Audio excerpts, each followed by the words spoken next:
After 5 years of marriage to Shinqingjue, he was still extremely cold towards me.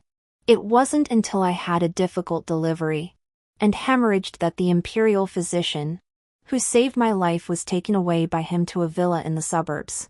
Only then did I learn that he had been keeping a girl there for several years. After being reborn, I looked at the young and talented men filling the hall, ignored him, and pointed to the young marquis who had died early in my previous life. Shinqingjue, with red eyes, thrust a dagger into my hands and trembled, saying, "Adieu. I know you've returned. For the wrongs I did to you in our previous life, I will repay you with my life. Please don't abandon me. Will you?" The room was filled with the heavy stench of blood. The midwife, her hands covered in blood, looked at me in terror. I could feel my life slipping away, but I did not want to die. Grabbing the sleeve of the person next to me, I forced myself to ask, "Have you called the imperial physician?" The people in the room suddenly knelt down with a clatter, each of them shaking like a sieve. "Where is the imperial physician?" I bit my lower lip to keep the tears from falling. "Where is the imperial physician?" After a moment, a maid replied in a choked voice, "The imperial physicians have all been taken to the suburbs of the capital by the Lord. He said it was to examine you." To examine whom? The room was deathly silent. To examine whom? I endured the pain and asked sharply. "It is Lady Lin, who saved the Lord at the hunting ground a few years ago. She seems to be pregnant." I was stunned and fell back onto the bed, my body weak. The pain beneath me felt like it was tearing me apart. After a long time, I looked up at the ceiling and smiled softly. During the autumn hunt that year, Shinqingjue went deep into the forest and got separated from the others. He was accidentally rescued by a palace maid who had been sent to look for him. The palace maid cut her own flesh to feed Shinqingjue and saved his life. The Empress Dowager wanted to reward her, but she refused and only asked to be a maid in the Shin family. Shinqingjue refused on the spot and asked for the palace maid to be allowed to leave the palace. The palace maid cried and begged him, but he coldly said that if she continued to pester him, he would give her his life. Everyone envied our harmonious marriage, but only I knew how cold he was to me on a daily basis. Later, I asked about the palace maid's whereabouts, but Shinqingjue told me not to meddle in his private affairs. At that time, I was so embarrassed that I wanted to disappear. We had been married for many years. So what exactly was business? I laughed through my tears and touched the scar on my forearm with my fingers. It was a scar left by a trap when I fell off my horse while looking for him in the hunting ground. Why? Shinqingjue. I clenched my palms tightly, unsure whether to cry or laugh. Your kindness, why must I pay for it with my life? I never imagined I would be reborn, especially on the day of the marriage selection. Among the noble young men filling the hall, I spotted Shinqingjue at once. Dressed in plain robes, he sat in a corner of the hall, gazing at me from afar with a sorrowful expression. Shinqingjue came from a humble background. Though he was the new top scholar, he had no qualifications to attend the banquet. It was the Empress Dowager who issued the order personally. She feared I would be wronged. She believed Shinqingjue was upright and virtuous, with deceased parents and no siblings, making him the perfect choice. I still remember when the Empress Dowager privately asked him if he was willing to marry me, and I hid behind the screen, clutching a handkerchief, waiting for his answer. I heard him say that he was willing. I was still uneasy, so I sent someone else to ask him again if he was truly willing. If he was not, there was no need to force him. The messenger returned with a note he had written himself. I only wish to grow old with you. Life after life. With you alone. So I waited eagerly every day, sewing my wedding gown stitch by stitch, filled with joy as I married him. But what awaited me was endless neglect and a betrayal so cold it made my blood run cold. The human heart truly cannot be trusted in the slightest. Ah shoo. All the young masters of the capital are here today. Is there anyone you like? The Empress Dowager smiled and said, I will ask the Emperor to grant you a marriage decree. The hall suddenly fell silent. I looked around and finally met Shinchingjue's gaze. His eyes were filled with excitement, and he could hardly contain his joy and excitement. Without hesitation, I pointed in his direction. Your Highness. What do you think of that young man? Is he the new top scholar? In my opinion, he is a. Your Highness. You are mistaken. I said reproachfully. It's the one leaning against the pillar.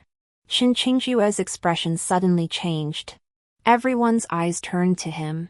There was a young man in red clothes sitting sloppily, holding a wine flask in his hand and pouring wine into his mouth. Seeming to sense that something was wrong, he glanced sideways at the hall and met my gaze. I smiled politely. He seemed a little taken aback, but he tilted his chin slightly in my direction as a greeting. Aylin? The Empress Dowager also looked at him. He was still oblivious to the situation, but when he heard the Empress Dowager's voice, he stood up and waved his hand. Grandmother, your grandson is here. I stood up, knelt down, and bowed my head, saying, Your Majesty, I have long been in love with the young marquis. Please grant me your blessing. Behind me, I heard the sound of porcelain bottles shattering in bowls and plates falling to the ground. Shinchingjue lost all his composure and stumbled forward, his voice shaking uncontrollably. No. Shoo. It shouldn't be like this. I looked at his flustered appearance and said coldly, Lord Shin has drunk too much wine and is talking nonsense. The Empress Dowager's expression was complicated. Shoo. I didn't look at Shinqingjue again, but said firmly, Your Majesty, I have set my heart on the young Marquis Wei, and I will not marry anyone else. The Empress Dowager did not make a decision right away, but turned to call Wei Lin. Lin, what about you? The young man seemed a little drunk, his voice a little soft. My third sister loves me? I squeezed my palms and looked over at Wei Ling, but saw him smile brightly and say, Then marry him. There are plenty of rooms in the Marquis's mansion. I breathed a sigh of relief. What about me? Shoo. What about me? Shinqingjue pulled on my sleeve, his expression solemn. What should I do? I slowly pulled my sleeve out of his hand and smiled faintly. Lord, please behave yourself. Wei Lin was the only son of the eldest princess and was named the Marquis of Linen as soon as he was born. He was doted on by everyone. He loved to drink, and when he got drunk, he would find a rooftop to sleep on.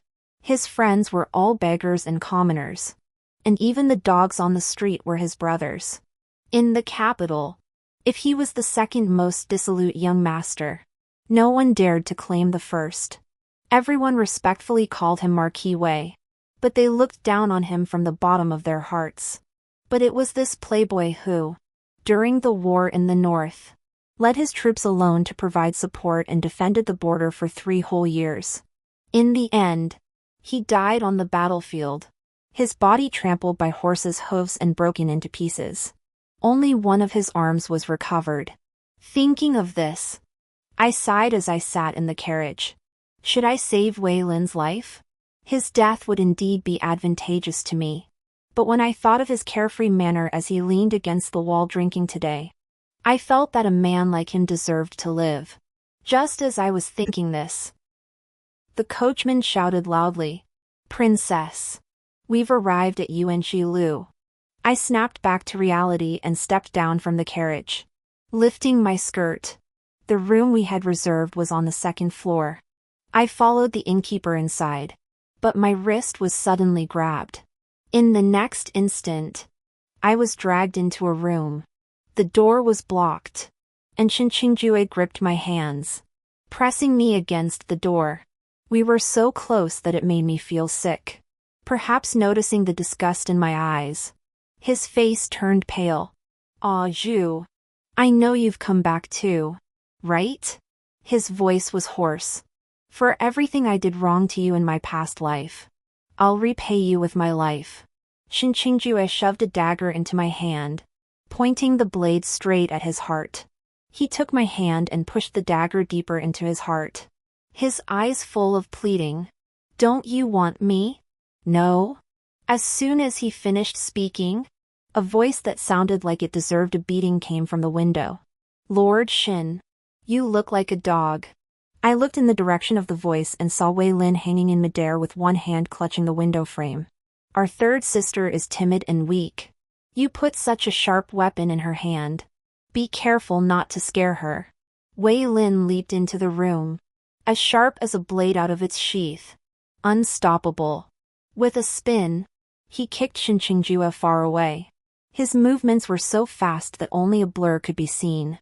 Shinqingjue barely managed to stand steady, clutching his chest and saying hoarsely to Wei Lin, Marquis Wei, it is not right to treat an imperial official like this. Wei Lin leaned against the wall, shielding me tightly behind him, and scratched his ear when he heard this. What? Are you going to report me? He blinked and smiled, looking very cheeky. Hey. I'm Wei Ling, the most spoiled and arrogant person in Linen. Are you trying to get yourself killed by reporting me? Probably because he had never seen such a shameless person before. Shinqingjue's expression suddenly became very interesting. I couldn't help but laugh out loud. Shinqingjue pursed his lips, then turned to me and said, Zhu, it's not what you think. Who are you calling Zhu? Wei Lin looked at me and asked, Third sister, are you familiar with him? I shook my head and said, Not really. Did you hear that? Wei Lin raised his eyebrows at Shinqingjue and said, Our third sister isn't familiar with you. As he spoke, he grabbed my wrist and led me out the door, muttering deliberately, Third younger sister, you must be careful when you go out from now on. The city isn't safe these days, there are stray dogs everywhere. Behind us. Shinqingjue called out to me again, but Wei Lin swiftly slammed the door shut, blocking out his voice. He didn't let go of my hand until we had entered the private room we had agreed on beforehand. I composed myself and curtsied. Honshu thanks the Marquis for his help. Wei Lin picked up a wine jug, sat down casually, and raised his eyebrows in response. What did my third sister say? I knew he was referring to the marriage agreement. So I curtsied again and said, I asked to see the Marquis precisely because of that matter. The marriage agreement was my own decision, and I would not have the slightest complaint if the Marquis wanted to break it off. I said in a low voice, It's just that this happened so suddenly. I begged the Marquis to delay the breakup for now. When the time is right, I will ask the Empress Dowager to revoke her decree. Third sister has already expressed her feelings for me in the main hall. Wei Lin propped up his face and turned his head, saying, If we break off the engagement so quickly, what will others think of me? What? I was momentarily speechless. You know my reputation is already tarnished. Wei Lin sighed. If I were to die on the streets, no one would even bother to bury me. My heart ached. That won't happen. Wei Lin looked at me unexpectedly. I pursed my lips to avoid his gaze and said softly, Marquis, you are blessed with good fortune and will surely live a long life. He chuckled softly. Then I will take your third sister's words as good luck.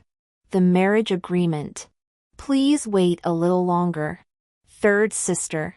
Wei Lin swallowed a mouthful of wine, his voice clear and crisp. When I am praised by the people of the world as a good son, third sister can then ask for the imperial edict to annul the marriage. That could be a long time, I said softly. He sighed. Yes. It will be a long time. I have to carry the burden of a marriage agreement before I can become famous. I'm at a huge disadvantage. I furrowed my brows. Something felt off. But before I could think further, Wei Lin leaned closer to me, curling his lips and saying, So, third sister, you must compensate me. The scent of alcohol on his body was intoxicating, and my mind grew dizzy. I blurted out, "How will you compensate me? How will you compensate me?" Wei Lin murmured, drawing closer. He was too close, and the small mole on his chin was crystal clear to me. I was suddenly at a loss, not knowing where to look. So I just stared at that mole. Wei Lin chuckled softly, his voice extremely seductive. "How can I make it up to you?" I was so nervous I could hardly breathe. But suddenly a key was thrust into my hand. As I stood there in a daze, I heard him say, "The marquis' mansion is too big, and I haven't counted the money. If you have time, come help me organize the accounts." The eldest princess was the emperor's most beloved sister, and Wei Lin was her only surviving child. So it was only natural that he would give her the moon and the stars. The Linen Marquis' mansion was rich. And not just rich. He just gave me the key to the Marquis' treasury? I deliberately joked. "Marquis, aren't you afraid that Han Shu will steal something?" Wei Lin smiled and said, "My third sister can take whatever she likes. If there's anything she can't carry, she can ask the servants of the Marquis' mansion to help her." As soon as he finished speaking, there was a knock on the door. A dark figure stood silently outside the door. Wei Ling frowned and stood up. "It's getting late. I'll leave first." He opened the door, then turned his head as if he had remembered something and said to me, "Come to the Marquis' mansion whenever you want. The guards won't stop you." With that, he left. Looking at his hurried footsteps, I was a little puzzled. In my previous life, Wei Lin held no official position and was only granted the title of general when he went to the northern frontier. At this time, he should have nothing to worry about. What could be so urgent? Even after arriving at the palace, I still had no clue. As I walked toward the Palace of Eternal Life, my mind wandered. When palace attendants bowed to me, I glanced at them casually and saw a face that was extremely familiar. Memories of my previous life and the pain I felt before I died flooded back into my mind. My hands and feet went cold, and I could barely breathe. The palace maid behind me was startled and rushed forward to support me. I clenched my palms and tried to steady my voice, the one on the far left. "Lift your head." The palace maid knelt in the corner, her posture graceful. There was a rule in the palace that servants were not allowed to look directly at their masters. But she was very bold and looked up at me with burning eyes. And it was not difficult to see the hatred in them. Hatred? Why did she hate me? We had never met before. Our first encounter should have been at the hunting grounds half a year ago. Could she have also been reborn? The thought sent a chill down my spine. Have we met before?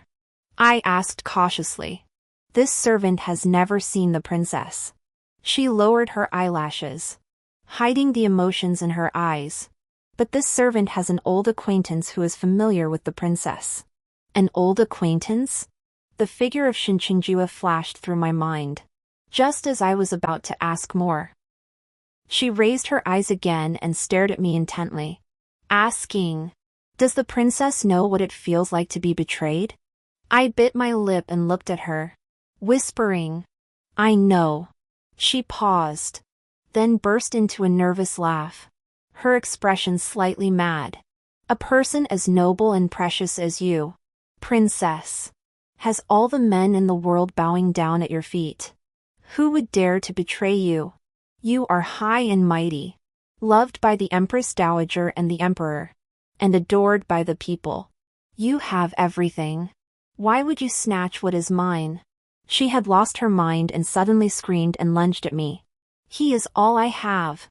I wasn't paying attention and was knocked to the ground, my head hitting the hard stone slab. I lost consciousness instantly. In the darkness, I stumbled forward, and just as I was about to touch the light, I heard a suppressed sob. I followed the sound and saw Shinqingjue kneeling on the ground, his face filled with despair and sorrow. "I'm sorry," he said, clutching my hand tightly and apologizing over and over again. Zhu, open your eyes and look at me. I was wrong. Please open your eyes. He stayed by my side for 7 whole days. The blood on my body had long since dried and congealed into brown clots, and my clothes were stuck to my body. But Xinqingjue refused to let me be buried and wouldn't allow anyone to come near me. Outside the mansion, imperial guards had already gathered. The Empress Dowager, overcome with anger, coughed up blood and fainted. The emperor had already issued an edict, stripping him of his position as prime minister and stating that if he handed over my body, he would be spared. But Xinqingjue still kept the gates of the mansion closed and ordered his private army to guard the surroundings. He wiped the bloodstains from my body, dressed me in the wedding dress I wore on our wedding day, and combed my hair. The perfume could not cover the stench of death emanating from my body. And even the servants who dared not come forward from afar covered their mouths and noses. Xinqingjue, however, seemed not to smell it and sat with me under the peach tree in the courtyard. Because I loved peaches, Xinqingjue planted this peach tree himself after we got married. He ordered his servants to take good care of it every day. But the peaches it bore grew fewer and fewer each year, and even became increasingly bitter. The year I was diagnosed with pregnancy, the peach tree completely lost its vitality. Looking back now, this was likely a warning from heaven. Under the withered tree, Xinqingjue held me tightly and whispered, "This life, I have wronged you. If there is a next life, I will not betray you." He carefully placed me on the ground and turned to enter the house. When he emerged again, he was wearing his wedding attire from our marriage. But in his hand, he held a long sword. The Empress Dowager had ordered the imperial guards to storm the prime minister's mansion at all costs. The sounds of battle outside the walls were chaotic and indistinguishable. Xinqingjue's expression remained calm as he placed the sword against his own throat. The sounds of battle grew louder and closer. Without hesitation, he slit his own throat. Blood gushed out, some of it splattering onto my lifeless body. The sword fell to the ground. He staggered and collapsed beside me, smiling as he struggled to say, "Zhu, I've come for you." Those words were the most vicious curse I had ever heard. Even though I was already dead, he still wouldn't let me go. I looked away in disgust, but suddenly felt a powerful suction on my body. Just as I was about to be sucked away, I heard a familiar voice. It was angry and heartbroken. "You dog. You've dirted her. Drag that palace maid out and behead her. And all the palace maids and servants who failed to protect their mistress. Beat them all to death with sticks." The voice grew clearer, and I struggled to open my eyes. "Empress." The Empress Dowager saw me awake and hurriedly held my hand with concern. "Does your head still hurt?" I shook my head gently. "Empress, I'm fine. This has nothing to do with my palace maid. Please don't punish them." The Empress Dowager sighed helplessly. "No punishment. No punishment. Whatever you say goes. But that palace maid must be punished." The Empress Dowager's face darkened.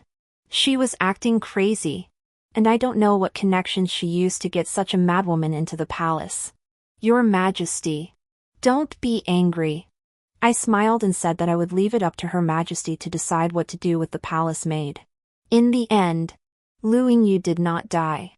Xinqingjue went to plead for her. Despite the heavy rain today, he knelt at the palace gates for 2 hours on her behalf. But with the Empress Dowager exerting her influence, even though he is now a favorite at court, the emperor did not easily relent. Outside the window, the rain poured down in torrents, knocking flower buds from the branches and sending them crashing into the mud.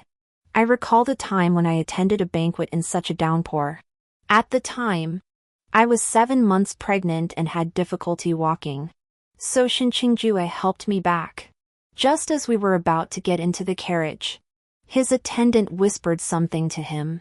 His expression changed instantly, and without hesitation, he let go of my hand. Without saying a word, he mounted his horse and rode away. For the next 5 days, He did not return home. However, the palace guards told me that he had not missed a single morning court session. I demanded to know where he had gone.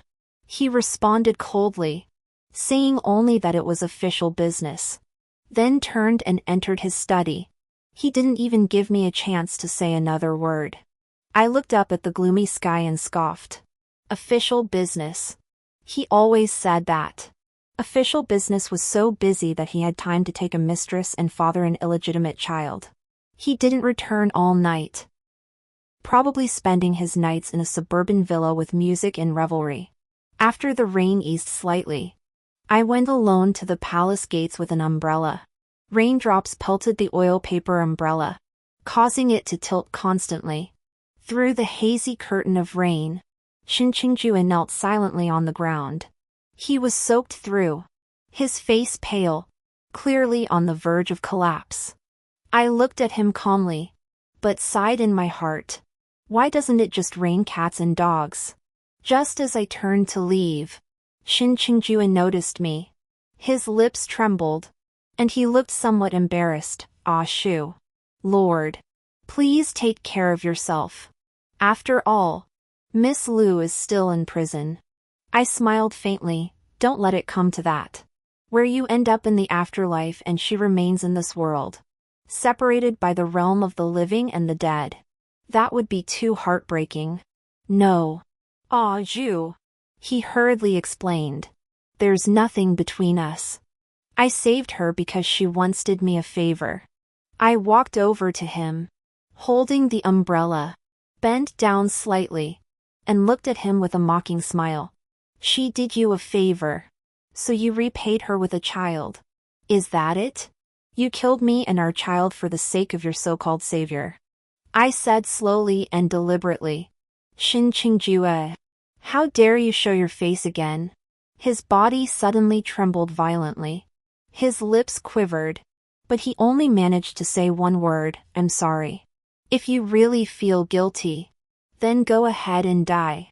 I looked at him coldly and said, I only regret that I was reborn too late. I looked at him coldly. I only regret that I was reborn too late to do anything to you now. After saying that, I turned and walked away without looking back. But my skirt was pulled by Shin Qingju, who looked up at me with a pleading expression. A Jew. I can leave the capital and never show my face again. But please spare you. She went mad. She didn't mean to harm you. I didn't know how he had the nerve to say that. Shin Qingju, do you know what you said to me? She said that she was abandoned by her lover. I looked down at him and said, I am high and mighty, a precious jewel. So why would I snatch her away from you? How ridiculous! I, Xia Hanshu, have been framed as a thief. I pulled the corner of my skirt from his hand and said calmly, since she thinks I'm not a good person, then I'll give her what she wants. And one more thing. When I reached the palace gate, I turned my head and said with a smile, it's useless not to show up in front of me, because I only want your life.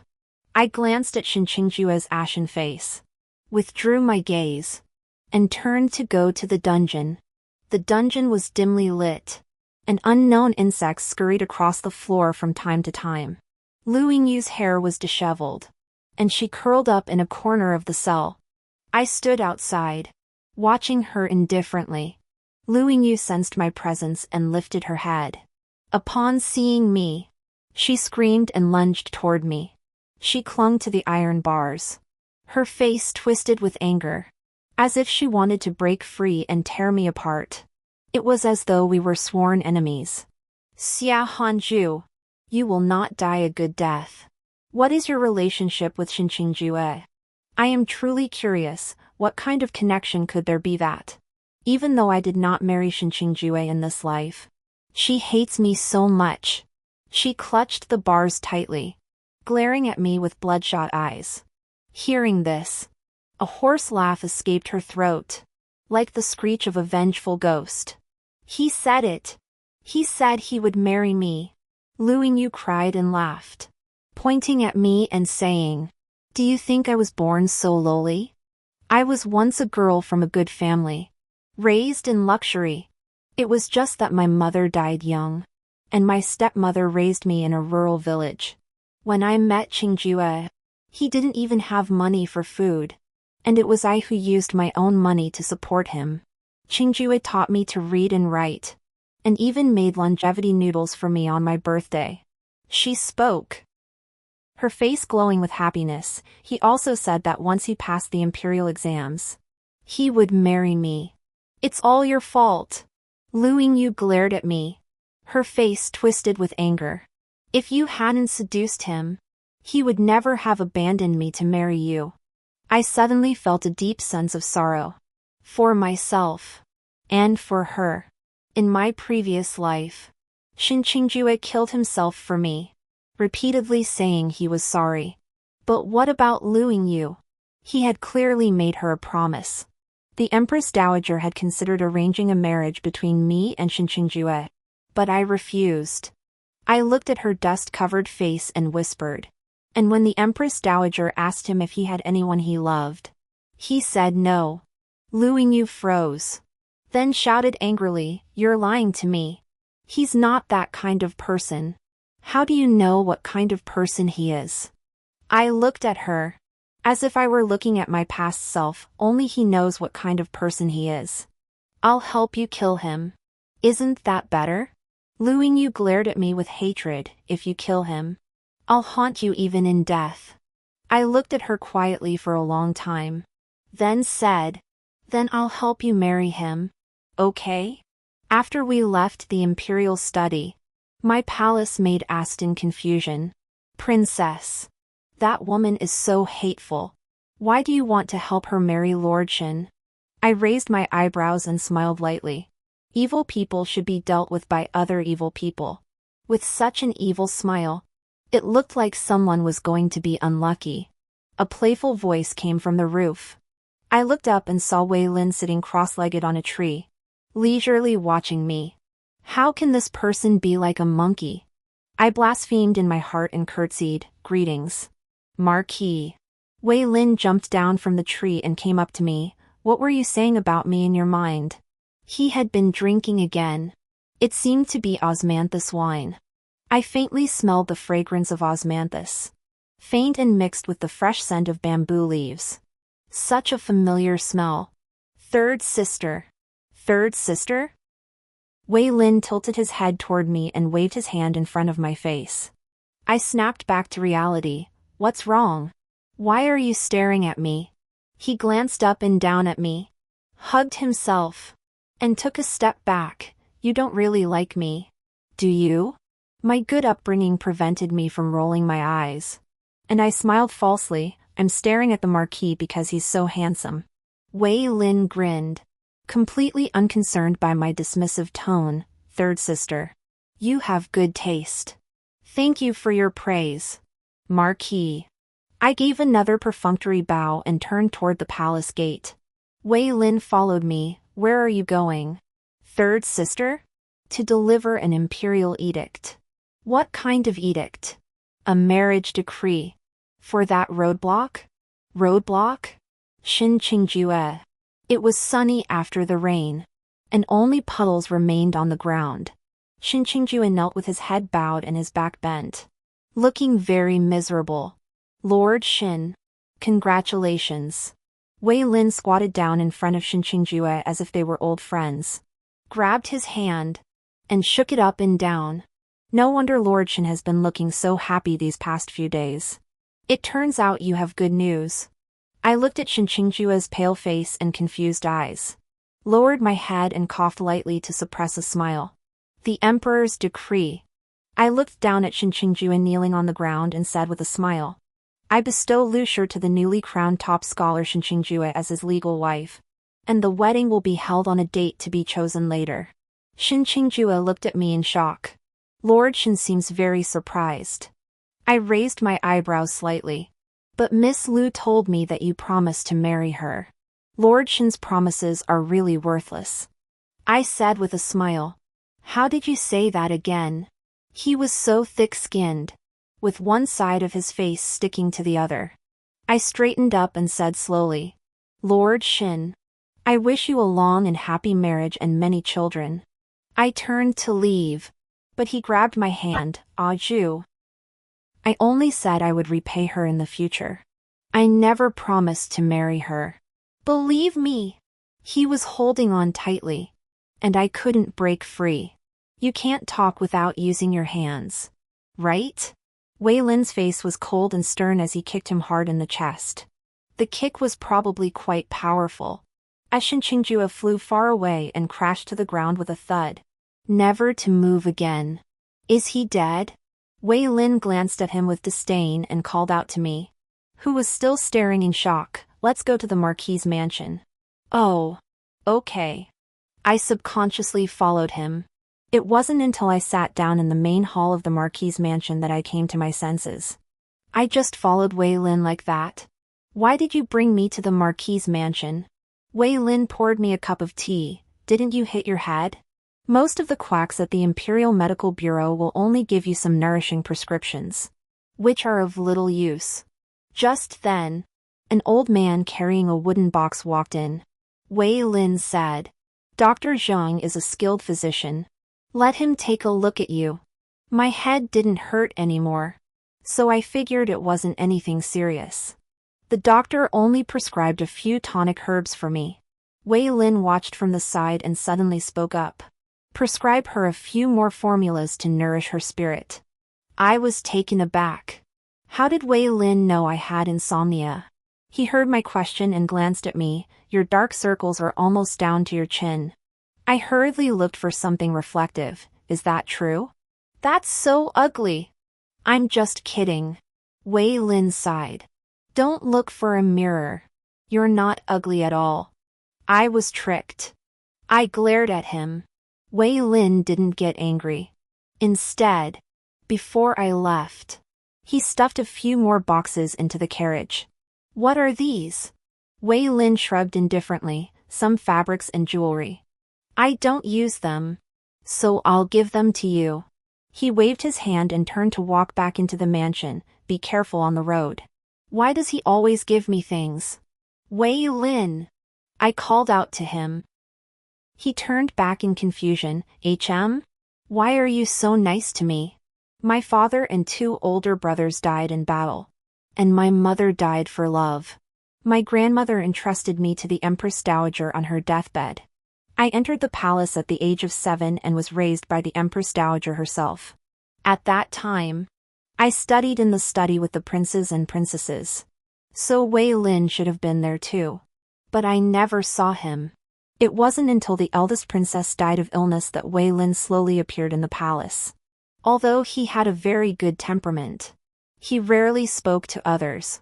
If I hadn't been forced to point at him when choosing a husband that day, the 2 of us would have been strangers for the rest of our lives. Wei Lin looked at me, blinked, and suddenly smiled. Because you are Xia Hanshu. Because you are Xia Hanju. Wei Lin's voice was clear and resonant, lingering in my ears for a long time. I thought about it for a long time but couldn't figure it out, and eventually fell asleep in a daze. Someone was crying. A child. I seemed to have shrunk a lot, crouching outside a rockery, peering inside and asking, "What's wrong?" The child in the rockery stopped crying and said with a choked voice, "My mother doesn't like me. She wants me to die." I thought about it and said, "Then I'll share my mother with you." The child asked blankly, "How can you share your mother? My mother is in heaven. I can just ask her." "But you don't know my mother." I thought for a moment, then untied the ribbon tied around my double buns and stuffed it into the hole. "Take this. It's the ribbon my mother embroidered for me, and my name is on it. When my mother sees this ribbon, she'll recognize you. You gave me the ribbon. What about you?" I touched the other small bun and smiled. "It's okay. I have another one." Looking up again, I found myself standing in a vast expanse of white snow. A biting cold wind swept up snowflakes from the ground, stinging my eyes shut. I instinctively raised my arm to shield my face, and when I lowered it, I saw a man in iron armor. covered in blood, crawling on the ground not far away. He was struggling to move forward. I stared and saw a plain hair ribbon lying not far from the man. It was exactly the same as the one I had given the child. I froze. The man struggled to hook the hair ribbon with his fingers. And just then a gust of cold wind blew, picking up the ribbon and fluttering it in front of my eyes. I could clearly see the word shoe embroidered in silver thread on the hairband. The man lying on the ground raised his blood-stained face, his eyes red, his gaze fixed on the hairband, and let out a cry from his throat like a trapped beast. When I saw the man's features clearly, I almost lost my voice. Wei Lin? The boy I had given the hair ribbon to years ago was Wei Lin. Wei Lin couldn't hear my voice. He was stuck in the snow, struggling to crawl toward the hair ribbon. At that moment, the sky and earth suddenly trembled. In the distance, I heard the sound of horses' hooves and the clash of iron armor. A dark mass of ironclad horsemen was coming this way like a cloud of ravens. I suddenly remembered the severed arm in the coffin in my previous life. A chill ran down my spine, and I ran toward Wei Lin like a madman. Wei Lin! Run! I threw myself at him, but my whole body passed right through him. I sat on the ground in a daze, watching Wei Lin stubbornly crawl forward. The cavalry had stopped in front of us, and the man at the head looked at Wei Lin mockingly and said a few words that I couldn't understand with a smile. Then, his gaze became extremely contemptuous, and he casually gestured to the soldiers behind him. The soldiers cheered, and even the war horses reared up and neighed. I stood in front of Wei Lin, watching helplessly as the horses charged toward us. Just as the hooves were about to strike, I suddenly felt dizzy.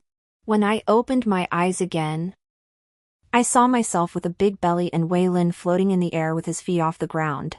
At that time, I was 3 months pregnant, and the news of Wei Lin's death in battle had just arrived.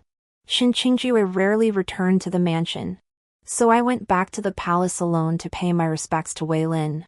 As I knelt down, holding my waist, Wei Lin jumped out of his coffin, frowned, and said, "My death isn't anything unusual. Your belly is already this big, why must you kneel like this?" On the way back, I encountered a stray cat on the palace path. Since I had been afraid of cats since childhood, I ordered the palace attendants to drive it away. Wei Lin floated in front of me, who was heavily pregnant, and muttered in confusion, "Weren't all the cats in the palace thrown out by me? Where did this one come from?" Standing on the palace path, I suddenly furrowed my brows and murmured to myself, "Strange. Where is the scent of bamboo leaves coming from in the middle of winter?" Upon returning to the Prime Minister's mansion, Xin Qingjue had still not returned, so I waited until midnight. Wei Lin drifted back and forth beside me, who was in a daze, furious. "You dog! If I'm still alive, I'll beat you until you're begging for mercy." The next day, Xin Qingjue returned to the mansion. I asked him what he wanted for breakfast, but he hurriedly replied, "Anything is fine," and then locked me out of the study. I stood there in a daze, and Wei Lin gritted his teeth in anger. "You dog! You dog! You dog!" Wei Lin followed me for 7 months until I died in childbirth. I had never seen Wei Lin so panicked and disoriented. He wandered aimlessly through the Prime Minister's mansion, shouting hoarsely, "Where is the imperial physician? Go fetch the imperial physician. She's dying!" Until I took my last breath. He stood motionless by my bedside. Then, as if awakening from a dream, he wandered aimlessly with red eyes, like a headless fly. "Why didn't you take me with you? Where are the people from the underworld? Take me with you. Take me to find Aju. Princess? Princess?" I suddenly awoke. "What's happening?" A palace maid replied in a low voice, "War has broken out in the northern frontier." The northern frontier was separated from the capital by 3 provinces and 75 cities. By the time the news arrived, the front lines had already collapsed almost entirely. The emperor summoned all officials to the palace in the dead of night, mobilizing troops and dispatching generals to reinforce the northern frontier. Those sent to gather intelligence reported that no one in the court dared to volunteer, enraging the emperor, who intended to lead the troops personally. Only the young marquis stepped forward and volunteered to go to the northern border to provide support. He also made a military pledge, saying that he would not return to the capital until the chaos was quelled. The situation was urgent, so the army was assembled immediately and was set to depart in half an hour. Before I knew it, I was already running out of the palace with my skirt tucked up. Everything from my previous life had changed. Even the war had come much earlier. Even if my warning wouldn't do much good, I had to try. When I arrived at the palace gate, the troops were about to depart. I pushed through the crowd and shouted with all my might, "Wait! Wei Ling!" Everyone looked at me in surprise. I ignored their stares and searched anxiously for Wei Lin, not paying attention to my feet, and suddenly tripped. I couldn't control my body as it leaned forward, but someone steadied me. "Third sister, why are you here?" Wei Lin was wearing iron armor, and his eyes were sharp. I panted, looked into his eyes, and said slowly, "Take back Dun City. Don't go around to attack from behind." In his previous life, Wei Lin had died during the attack on Dun City. The enemy had feigned defeat, and he had led a small group of soldiers to prepare for a rear attack, only to fall into an ambush.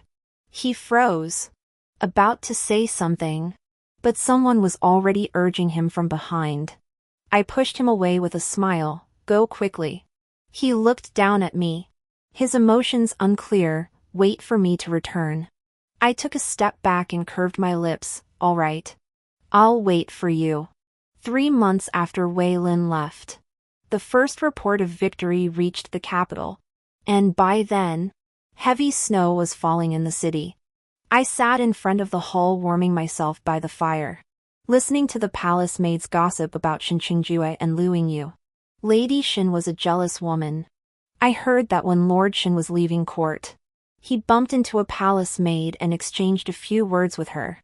Who would have thought that Lady Shin would make such a scene? The noise could be heard 3 streets away. A few days ago, Lord Shin was on duty and didn't return home. So Lady Shin took her people and searched every brothel, making everyone think that Lord Shin often went to brothels to see girls. The censoriate's reports on him were piled up like a mountain. Lord Shin's face was as black as the bottom of a pot. When he left court, he walked home with a cold face. And the next day, he took a day off. According to the neighbors, he had been beaten by Lady Shin, with a huge slap mark on his face, making it impossible for him to go out. I laughed with a few palace maids. Half a year after Wei Lin left, I finally received another letter from him. Inside the envelope was a maple leaf with just a few short lines. "When spring comes next year, prepare a cup of victory wine. We're going to win. Wei Lin is coming back soon."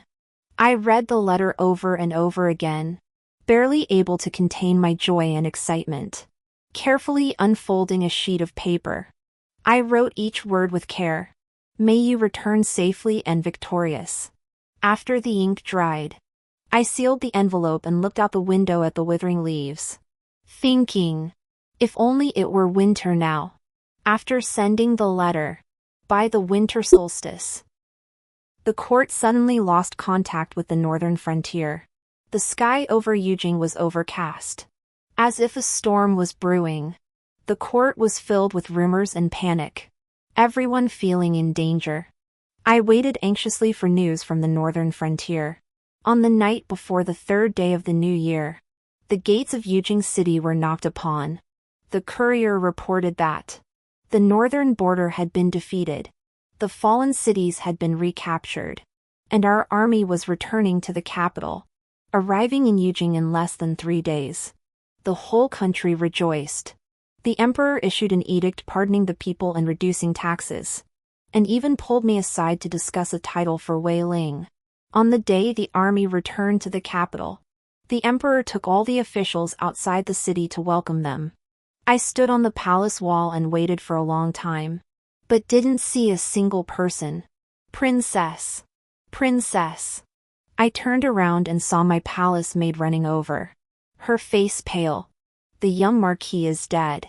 This must be what it feels like to be dying. My legs went weak. Everything in front of my eyes became distorted. And my ears were ringing. I could only hear my own heartbeat and breathing. There was only one thought in my mind. Wei Lin had broken his promise. When I woke up, the Empress Dowager was sitting by my bed, her eyes closed in meditation. I stared blankly at the ceiling, lost in thought. Don't cry. You cried the whole time you were unconscious. It's bad for your health. The Empress Dowager's cold hand caressed my cheek, and I realized that my face was covered with tears. I tried to speak, but my voice was choked with sobs. So I gritted my teeth and asked, "Where is Wei Lin?" The Empress Dowager sighed, looking as if she had aged many years overnight. There was an avalanche in the northern border, and no one was found. I suddenly felt a glimmer of hope. If no one was found, that meant he was still alive, right? The Empress Dowager lovingly stroked my face and said softly, "Yes. Lin must still be alive. We will wait for him to return." On the 5th day, there was still no news of Wei Lin. However, some soldiers in the court accused the governor of Linzhou of replacing military provisions with inferior goods. Due to the shortage of provisions, Wei Lin ordered a swift battle, catching the enemy off guard. When recapturing Dun City, he led one half of the troops to feign an attack while ordering the other half to launch a surprise assault. Everything went smoothly, but disaster struck as they were withdrawing back to camp.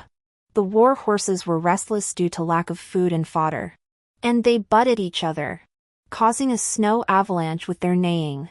The main tent was buried in snow, and Wei Lin happened to be resting inside at that time. The governor of Linzhou was imprisoned and executed in the fall. While investigating the military rations case, they followed the trail and discovered that an official in the court had falsified his household registration. That official was Xinqingjue. It turned out that Xinqingjue was born in a red light district, and no one helped him register his household. After leaving the brothel, he wanted to study hard and pass the imperial examination, but no academy would accept him because of his household registration. Later, he met Lu Yingyu. Lu Yingyu spent all her wealth to buy him a household registration, and the original owner of the registration had already passed away. The name Xinqingjue now uses is the original owner's name, while his real name is Chanu. No wonder he went to such great lengths in his previous life to raise Lu Yingyu in a separate courtyard. In this life, he would do anything to save her. It was because he feared Lu Yingyu would expose his true identity. Xinqingjue and Lu Yingyu were immediately imprisoned, awaiting their sentence. I had no interest in them anymore and only sent people daily to inquire about news from the court. Half a month had passed, and I still couldn't find Wei Lin. Everyone said he was dead. I didn't believe it. Despite my unusual attitude toward Xinqingjue, he never asked about it and always helped me. He gave me medicine to calm my nerves. But I only started having insomnia after I married Xinqingjue. I knew that he had also been reborn. He had lived 2 lives. So how could he have died so easily? He told me to wait for him to return. I moved into the marquis' mansion and sat in front of the door every day waiting for him. Day after day passed, and finally the spring arrived when Wei Lin said he would return victorious. But he still did not return. Wei Lin was a liar. I wiped away my tears. He didn't come back in the spring. They started to build a memorial hall for Wei Lin. I rushed in and smashed everything. Some people said I was crazy. Some said I was pitiful. I set fire to the empty coffin and told them that Wei Lin was still alive. No one believed me. Even the Empress Dowager didn't believe me.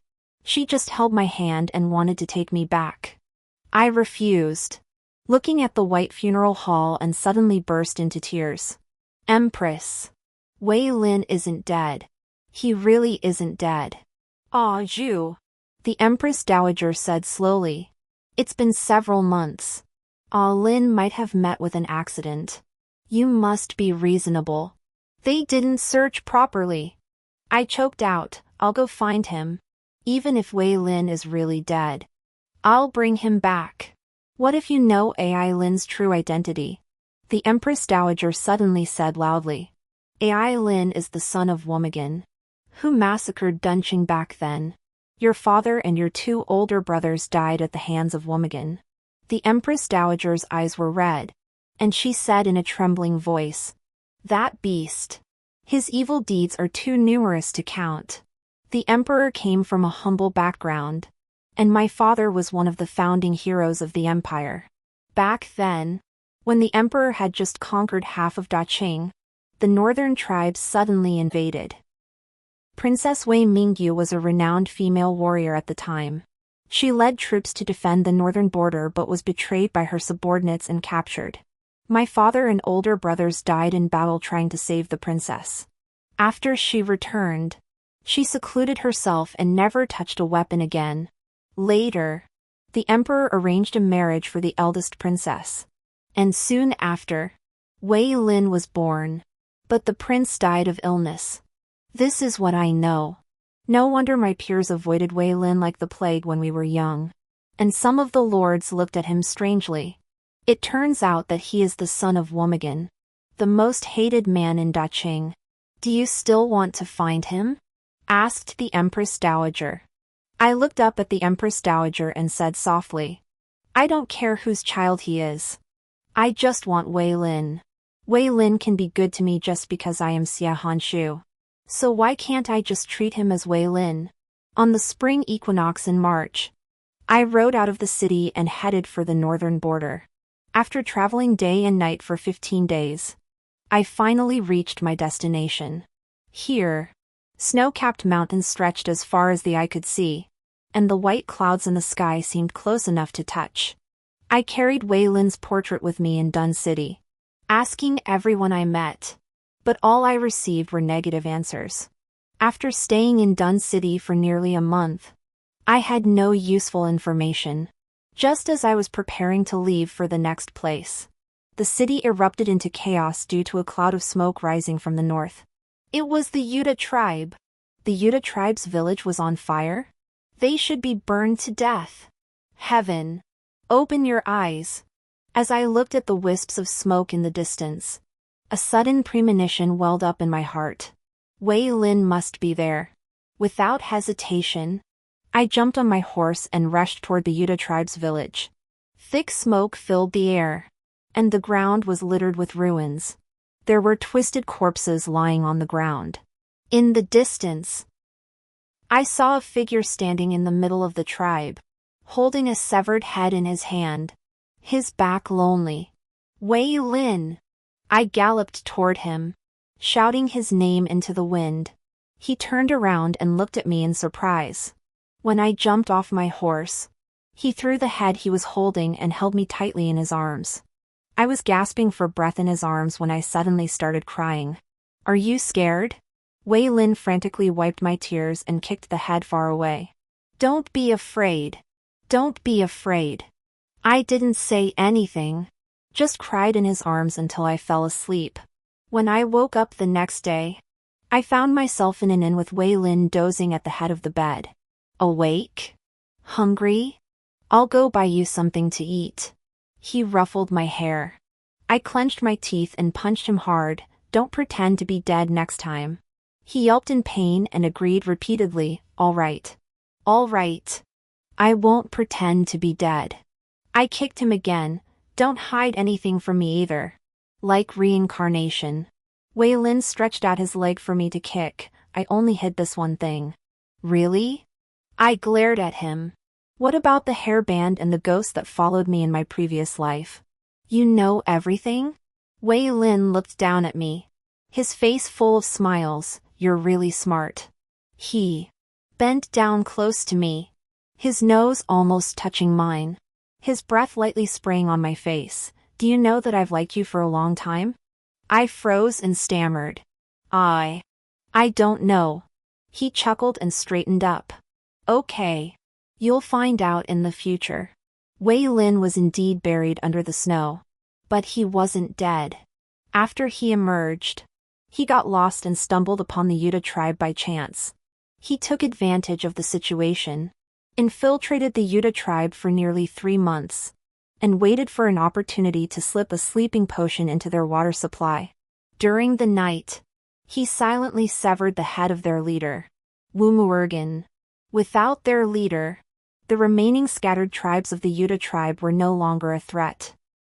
The emperor appointed Wei Lin as the king of Linen and ordered him to lead the army to wipe out the remaining tribes. Before he left, he told me that he would definitely return in 6 months at the latest. This time, he kept his word. On the day the army returned victorious, I stood on the city wall and smiled as I watched the young general being cheered by the crowd. For a moment, it was as if he sensed something, and he raised his eyes in my direction. We looked at each other across the jubilant crowd, neither of us saying a word, but it seemed to say more than 1,000 words. Then, he suddenly raised his voice and shouted, "Xia Hanru!" The crowd suddenly fell silent. He just looked at me and shouted, "Will you like me for a moment?" As soon as he finished speaking, the crowd erupted again. He stood in the midst of the noise, looking at me and smiling, as bright as the stars. On the 7th night after I married Wei Lin, he still fell asleep as soon as his head hit the pillow. On the 7th night after marrying Wei Lin, he fell asleep as soon as his head hit the pillow. A faint suspicion began to form in my heart. Wei Lin might not be the one. The next morning during breakfast, he seemed in a good mood. I decided to speak up. "Lin, if there's anything bothering you, you can tell me directly. We're husband and wife, there's no need to hide things from each other." "Really?" he asked, sounding surprised. I smiled and nodded. "Then I'll tell you." He glanced at me cautiously. "Can you give me some more silver? I only have a bunch of copper coins, and they always make fun of me." I slowly exhaled and kept smiling. "Sure." He cheered and kissed me on the cheek. "Ah, Shu. You're so good. Is there anything else?" I hesitated before speaking, referring to that aspect. He was confused. What aspect? That aspect. He was even more confused. What aspect? Just say you're not good at it. I spoke up in one breath. Wei Lin's face darkened visibly. He gritted his teeth. "Who told you I'm not good at it? We've been married for so many days. And you just fall asleep." I felt a little guilty, but I thought it was normal. Right? He stood up, snapped his belt off, and threw it on the chair, laughing so hard that my legs went weak. "I neglected Aju. It's my fault. I was wrong. I was completely wrong." After being woken up by Wei Lin for the umpteenth time, I was so angry I bit his shoulder. He chuckled. "Still have the strength to bite? It seems you haven't had enough. We've been married for years, what exactly counts as official business?" Before I could finish, he grabbed my ankle and dragged me back, pressing his body against mine. His voice hoarse. "Aju, I neglected you for the past 7 days. So I'll make it up to you today." Later, I learned that because he had witnessed my death in childbirth in a previous life, he didn't want me to go through that again. So he found a doctor and got a prescription. After all, it was a medicine that would make a man unable to have children. So the doctor instructed him to drink it for 7 days and not have sex. After confessing, he looked at me nervously. "I'm sorry."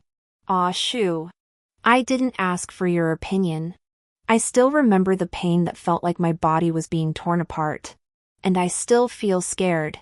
But I think Wei Lin seemed to be even more afraid than me. He had witnessed the suffering I went through in my previous life. That's why he was even more afraid. He was afraid that I would be in pain, that I would be sad, that I would cry. Loving someone always seems to bring so many concerns. Once, I dreamed of my past life again, lying on the bed covered in blood, with something wriggling beneath me, trying to crawl out. I woke up screaming in terror. Wei Lin stayed awake all night, holding me tightly without letting go. After I fell asleep, he seemed to have gone out. When he returned, there was a faint smell of blood on him. His attendant told me that he had personally executed Shinqingjue that night. I sighed and burrowed into his arms. I know you're doing this for me. Wei Lin finally breathed a sigh of relief, hugged me, and kissed me lightly on the corner of my lips. It's just the two of us. No one else. Okay. Just the two of us.